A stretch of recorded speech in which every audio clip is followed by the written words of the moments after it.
Olá, chegando mais um Rezando a Palavra para você, hoje, dia 8 de julho de 2020. Que bom nos encontrarmos, que bom saber que você está aí. Espero, como tenho sempre dito, que essa palavra chegue ao teu coração e te encontre bem e ainda te faça melhor. Por isso, quero aproveitar mais uma vez para agradecer os nossos mais de 700 inscritos. Muito obrigado a todos que estão colaborando, meus amigos, minha família, sobretudo. Volto a agradecer, porque agradecer é um ato de educação, de gentileza, né?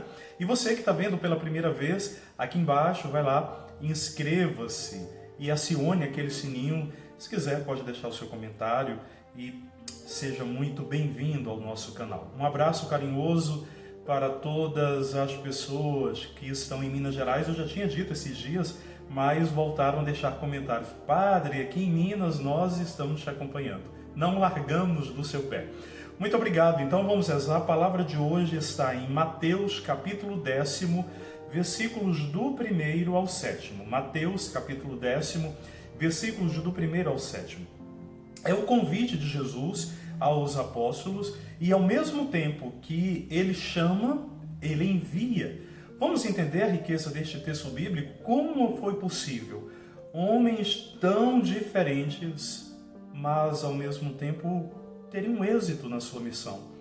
E poderíamos dizer que o que aqueles homens tão diferentes entre si tinham algo em comum era exatamente o amor a Jesus. E podemos dizer que, inclusive, até aquele momento, antes de se tornar o traidor, Judas era movido por uma esperança. Vamos ao texto bíblico?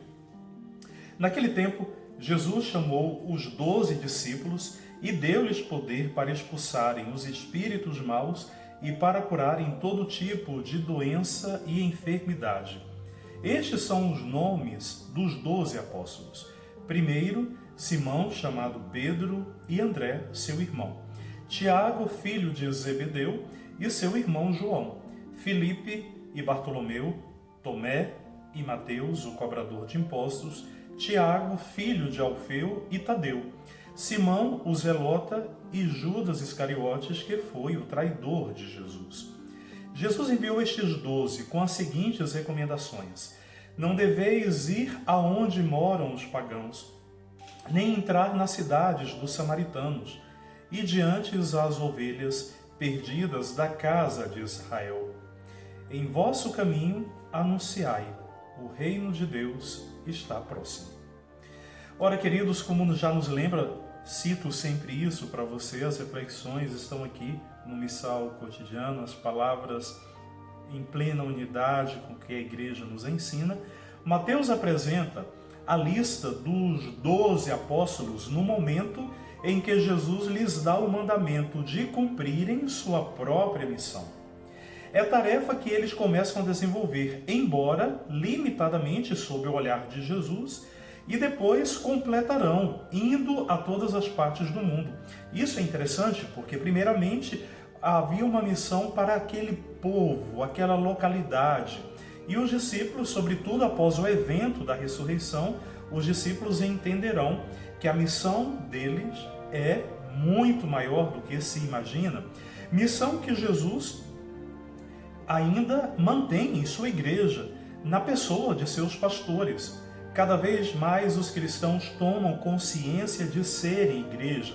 Então, todos nós somos igreja. Enorme benefício trazido pelo Concílio Vaticano II, pelo Concílio Ecumênico. Cada um se sente mais diretamente responsável pelo bem que faz a igreja e também pelas falhas que nela se verificam. O que, porém, deve sobressair é o respeito, a veneração e a obediência aos pastores estabelecidos por Cristo para regerem sua igreja. Atitude oriunda de um motivo de fé, capaz de superar as dificuldades criadas pelas inevitáveis fraquezas humanas. E aqui penso que quando a gente ouve essa palavra de hoje, algo muito bonito vem para nós, como acabei de dizer com as palavras da própria igreja, quando nós imaginamos o Concílio Vaticano II. Qual foi o grande passo, dentre tantas coisas que o Vaticano II conseguiu dar, e podemos utilizar inclusive esse texto bíblico como luz para essa reflexão? A igreja que a partir do Vaticano II assume a característica de igreja, povo de Deus, uma igreja ministerial, exatamente para entender que somos diversos. Temos inúmeros ministérios, mas todos nós somos povo de Deus. Sacerdotes, religiosos, religiosas, todos nós pertencemos a este povo.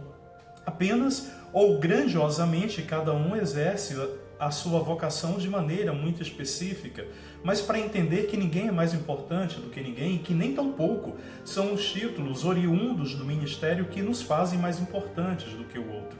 O que precisamos compreender é a clareza da nossa missão, seja como sacerdotes, como leigos, como consagrados. E aqui, para terminar, inclusive, lembro a própria atitude do nosso querido Papa Francisco, que nos recorda a importância de sermos uma igreja ministerial e não tanto uma igreja de títulos.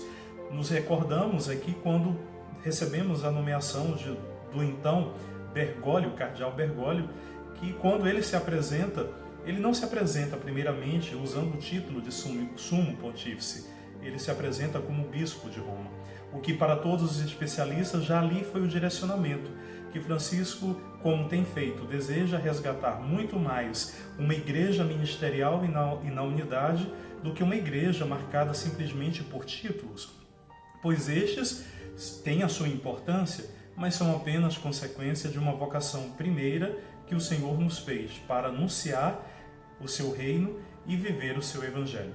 Que Ele nos dê essa alegria todos os dias desta fidelidade. Para você, paz e bem, muito obrigado e até amanhã, se Deus quiser, e combina, olha, convide outras pessoas para assinar o nosso canal. Abraço, fique com Deus, paz e bem e assuma a sua missão de batizado e batizada. Até lá.